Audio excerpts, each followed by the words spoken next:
Welcome back in, Sons of the Shoe, segment 2 with yours truly, Spencer German.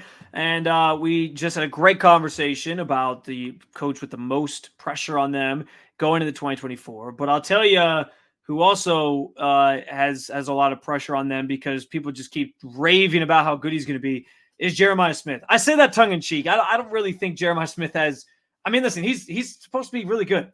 So, yeah, there's some pressure there.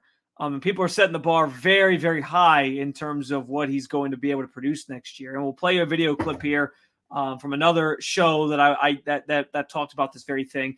But he continues to get rave reviews, and it's made me want to ask a similar question as to what came up on this show that I'll play for you here in a second about what exactly you expect his numbers to be.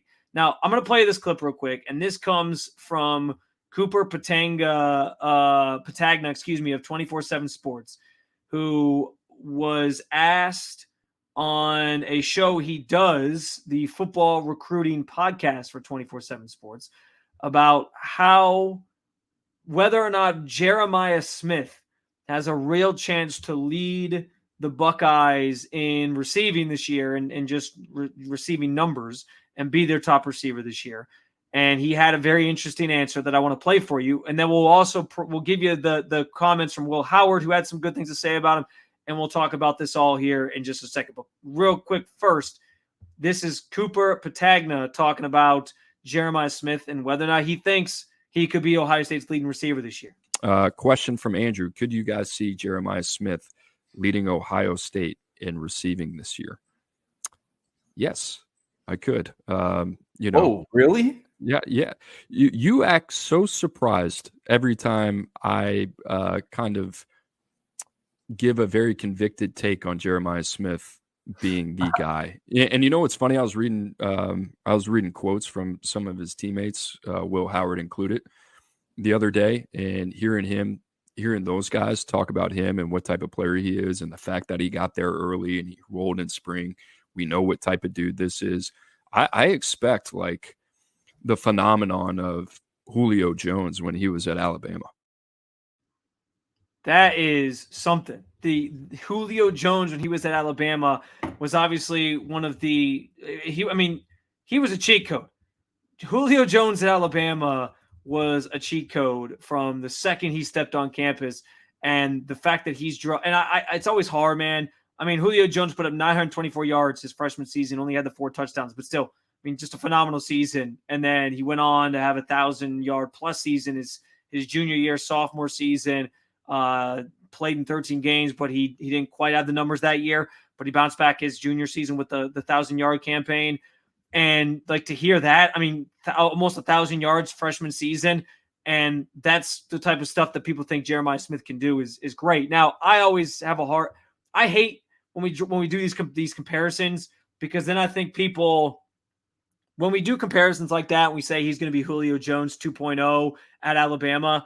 I think we keep that in our head. Whether we try to, just like how in a court case, when the judge says strike that from the record, when the lawyer gets a little too excited or overzealous and tries to corner a witness in a way that's deceiving, and they say strike that from the record, the jury can't forget it. Like it's still there in your mind. And I think that's what we tend to do as humans when we hear these types of things. It's like, well, now I'm expecting this for him, or now I'm expecting that for him.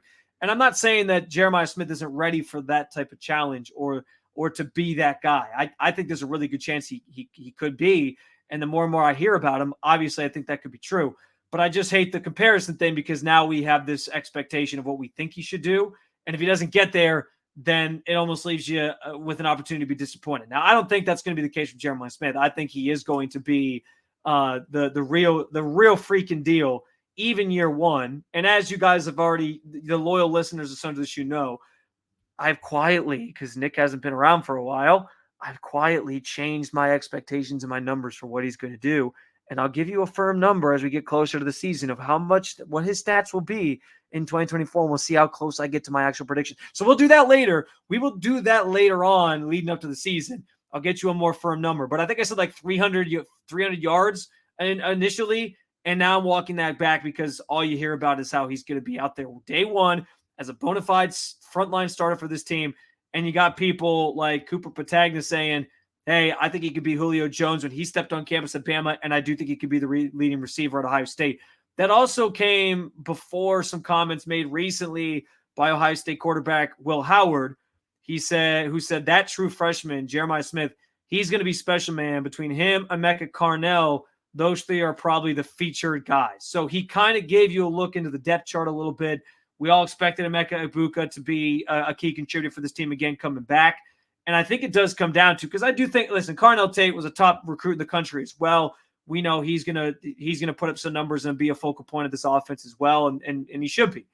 But I do think that for who the leading receiver on the team is going to be, I do think it's going to come down to either Emeka Egbuka or Jeremiah Smith at this point. And that's just how I feel about it, because Smith has just been continually stealing the show through spring and otherwise from in terms of what he can do and the challenge he presents to this senior heavy and what they're calling the best in America secondary, or I shouldn't say senior, but upperclassman heavy secondary. And they're calling themselves best in America.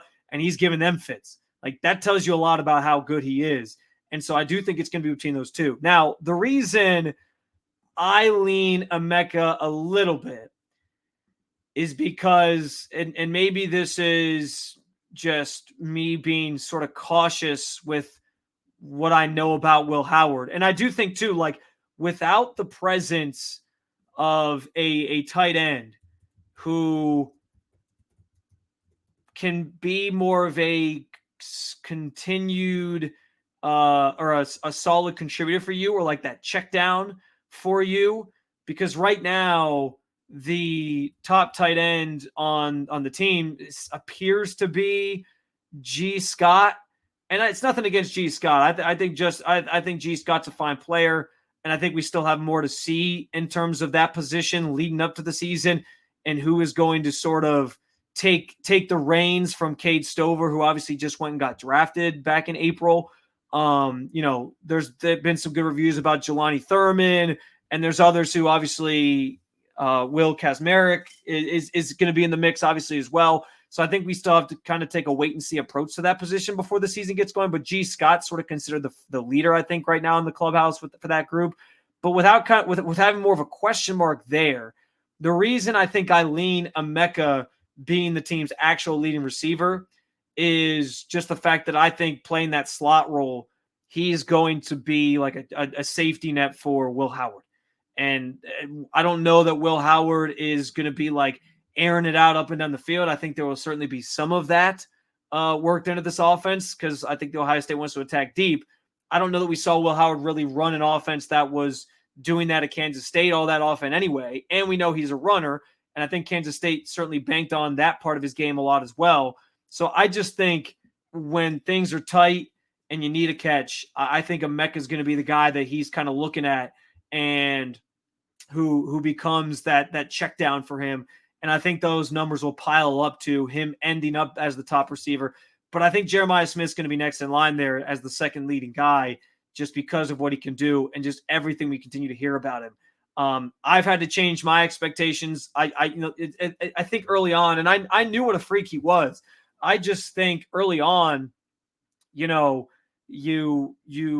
don't always see freshman receivers who are that highly touted starting year one.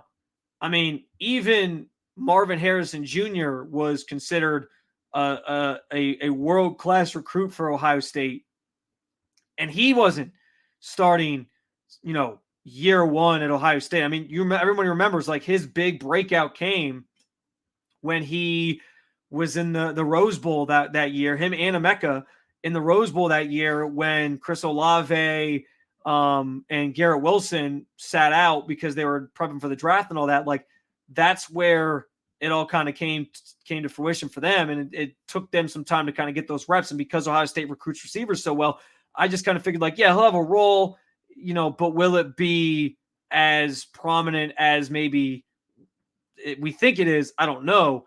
I've changed my stance on that. And to be clear, like, it makes sense. It's on me, I guess, for thinking that in the beginning.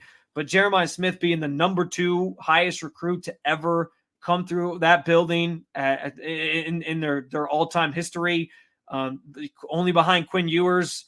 Like, this guy is the real deal from all accounts. And I do think that we should be having expectations in terms of what he's going to do like that are pretty high, because that's all we hear about. And if he's already earned his spot in this on this depth chart and in this starting lineup, then yeah, there's a good chance he could be the team's leading receiver. I just think Emeka is going to kind of be that check down safety net type player for Will Howard, and that'll sort of pile up, and him ended up leading the team in receptions and yards and all those good things. Maybe Jeremiah Smith leads in touchdowns though, but I think he's going to be in that conversation because he's too damn good to be denied from everything we keep hearing and seeing about him. So, and again, that's also the nature of, I think, the college football landscape today. I don't know that you can get away with landing a prospect or a player of the caliber of Jeremiah Smith and just doing the old-fashioned way of like, he'll won't play too much this year. We're going to try to redshirt him or whatever. Like, you can't get away with that in today's day and age, because these guys are promised so many different things. You don't want to disgruntle them, and he's so damn good.